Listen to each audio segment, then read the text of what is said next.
नमस्कार मित्रांनो, Thomas Edison हे नाव तुम्हाला माहीत असेलच। अनेक आविष्कार, शेकडो पेटंट आणि जगभर मिळवलेली प्रसिद्धी। मात्र या यशाचं श्रेय थॉमस एडिसनच्या आईला जातं। थॉमसच्या आईनं त्याला घडवलं, तेही विपरीत परिस्थितीत। तिच्या स्वभावामुळेच तो घडला। कठीण प्रसंग कसे हाताळावे आणि विषम परिस्थितीतूनही कसा मार्ग काढावा हे आज आपण एडिसनच्या गोष्टीतून शिकूया। तर गोष्ट थॉमस एडिसनच्या बालपणाची आहे। एक दिवस एडिसन शाळेतून आला आणि त्याने एक पत्र आईला दिले। म्हणाला, टीचरने हे पत्र फक्त तुमच्याकडे द्यायला सांगितले आहे। आईने ते पत्र घेतलं आणि मनातल्या मनात वाचायला सुरुवात केली। एक एक शब्द वाचताना तिला गहिवरून येत होतं। पत्र वाचून होताच डोळ्यातून अश्रूंची धार सुरू झाली। एडिसनने ते पाहिलं आणि म्हणाला, आई, पत्रात काय लिहिलं आहे मला सांग ना। आईने डोळे पुसले आणि म्हणाली, अरे, तुझ्या शिक्षिकेने तुझं कौतुक करणारं हे पत्र लिहिलंय। ती म्हणते एडिसन खूपच हुशार आहे। त्याची जिज्ञासू वृत्ती, गोष्टी जाणून घेण्याची उत्सुकता, वेगवेगळ्या विषयांचे कुतूहल आणि तल्लख बुद्धिमत्ता इतर कुठल्याही मुलात नाही।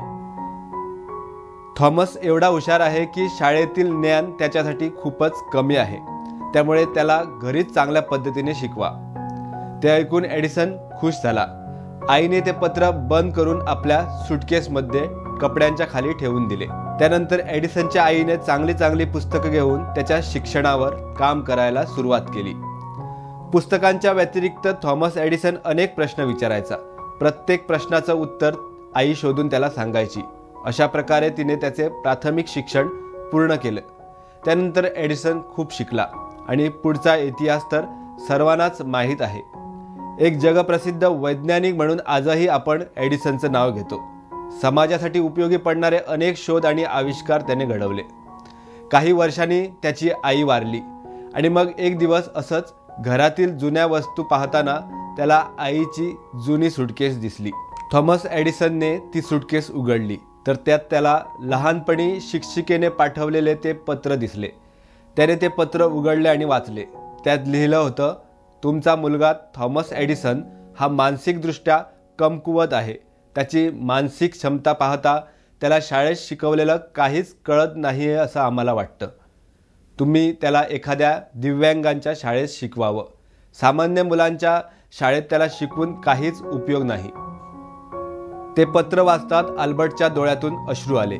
आईने त्याचं भविष्य कसं सावरलं, कसं मानसिक बळ दिलं आणि ज्या जिज्ञासू वृत्तीला शिक्षक वेडेपणा, मंदबुद्धी समजत होते, त्याच जिज्ञासू वृत्तीला बळ देऊन वैज्ञानिक घडवण्याची त्याच्या आईची किमया, त्याच्या भविष्याला वळण देणारी त्याची आई त्याला आठवली। थॉमस एडिसनच्या आईला शब्दांची ताकद माहीत होती। मुलाचं मानसिक खच्चीकरण करणारे ते पत्रातले शब्द तिने मनोधैर्य वाढवणाऱ्या, आत्मविश्वास देणाऱ्या शब्दात बदलून थॉमस एडिसनचं जीवनच बदलून टाकलं। म्हणून मित्रांनो, प्रत्येक मूल हे श्रेष्ठ आहे।